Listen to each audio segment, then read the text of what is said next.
Before the arrival of the Spanish in the Philippines, there was no unified name for the entire archipelago. The islands were inhabited by various indigenous groups, each with their own languages, cultures, and names for their respective territories. Here are a few examples of names used by indigenous groups or what others called to refer to parts of what is now the Philippines.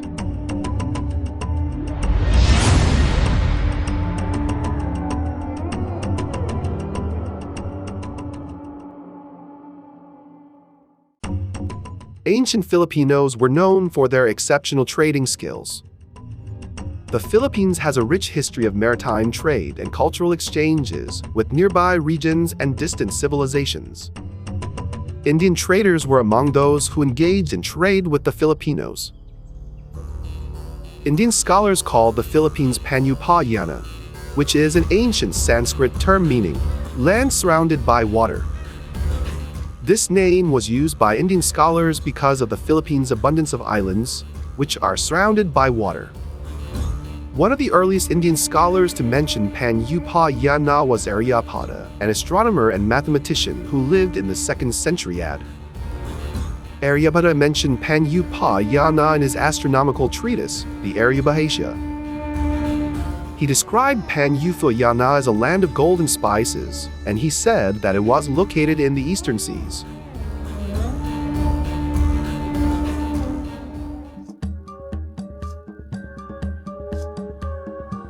The major ethnic groups in Southeast Asia, specifically the Malay people, referred to the islands of the Philippines as Silanganan before the arrival of the Spaniards. The term Silanganan originates from the Malay word Silangan, which translates to east in English. It was used because the Philippines is located in the eastern part of Southeast Asia when viewed from the Malay Peninsula and nearby areas. It is also worth noting that the Arab traveler Ibn Battuta, who visited the Philippines in the 14th century, mentioned the Philippines in his writings. In his accounts, Ibn Battuta referred to the Philippines as Silan. Silanganan could be used to describe the entirety of the Philippines, but it could also be used to specifically refer to certain parts, such as the eastern Visayas region.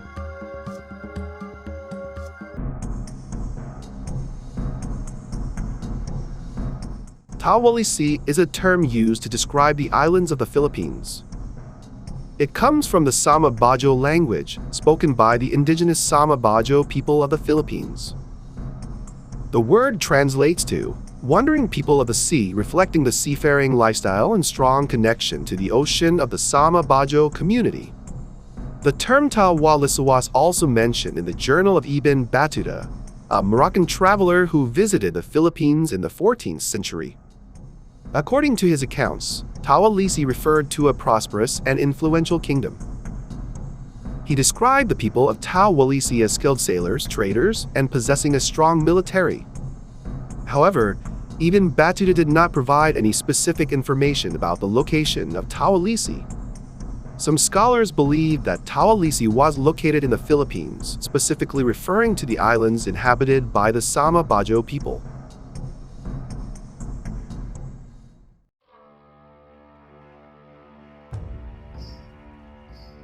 Pre-colonial Philippines had many kingdoms, and Mayu or Maid is one of them that was known to other countries. Mayu or Maid was a kingdom believed to be located in present-day Mindoro or nearby regions. It was a wealthy kingdom that was known for its trade in gold, pearls, and other goods. It was an important trade kingdom in the South China Sea. The first mention of Mayu was in Song Dynasty historical records. It was also mentioned in the Sumo Oriental, a travelogue written by the Portuguese explorer Tomé Pires in the early 16th century. Pires described Mayu as a large kingdom located on an island in the South China Sea. The exact location of Mayu is still debated by historians. Some believe that it was located on the island of Mindoro, while others believe that it was located on the island of Palawan. There is also evidence to suggest that Mayu may have been located on a different island altogether. Regardless of its exact location, Mayu was an important trade kingdom in the South China Sea.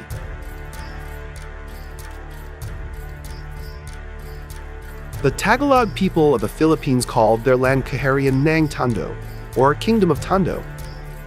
This major kingdom existed from the 10th to the 16th centuries, and it was located in the area that is now Manila. Tondo was one of the most powerful kingdoms in the archipelago, and it was a major trading hub with close ties to China and other Asian countries.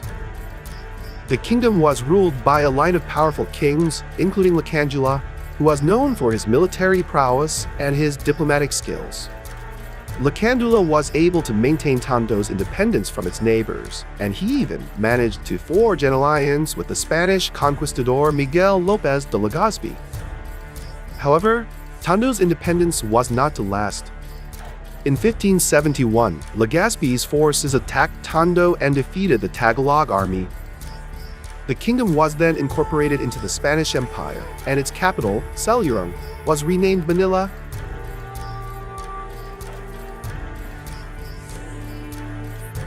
There is one more powerful kingdom in pre-colonial Philippines known as the Kingdom of Pangasinan. The Pangasinan people, who were part of a group called the Austronesians, founded this kingdom. They were skilled traders and navigators, and their kingdom was in a great location for trade. Pangasinan was a place where goods from China, Japan, and Southeast Asia would stop to be traded. People brought things like rice, salt, clothes, and metalwork to exchange. It was a bustling hub of commerce and brought wealth to the kingdom. The kingdom also had a rich culture and valued learning. The people of Pangasinan knew how to read and write using a script called Baybayin. Sadly, the kingdom's independence did not last forever. In the 16th century, the Spanish came and conquered Pangasinan. They introduced a system called encomienda, which forced the native people into labor and demanded tribute from them. This exploitation was a dark chapter in the history of Pangasinan. Nevertheless, the legacy of the Kingdom of Pangasinan lives on.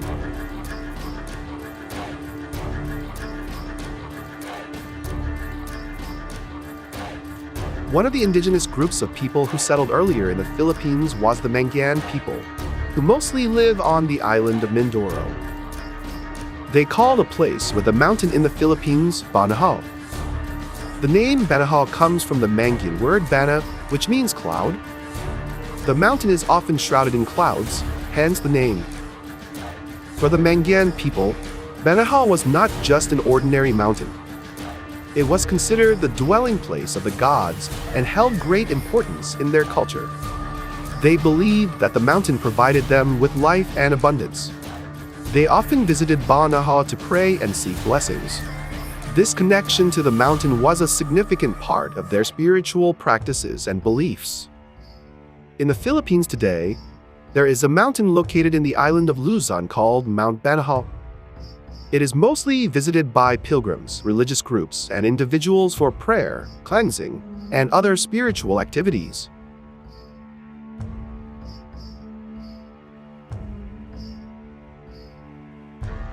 The Lumad peoples called the Philippines Kaliwan before the Spanish came because the word means abundance or prosperity in the Mandaya language. The Lumad peoples have a strong connection to the land and believe that it is not just a place to live but also an essential part of who they are, their spirituality, and their way of life. They believe that the Philippines is a land of abundance and prosperity, and they called it Kaliwan to reflect this belief. The Spanish came to the Philippines in the 16th century, and they brought with them their own language and culture. The Lumad peoples were forced to adopt the Spanish language and culture, and the word Kaliwan was eventually forgotten. However, in the 1980s, the Lumad peoples began to reclaim their culture and heritage, and the word Kaliwan was revived. Today, the word Kaliwan is used to refer to the Kaliwan Festival, which is a celebration of the Lumad people's rich culture and heritage. Thank you for watching.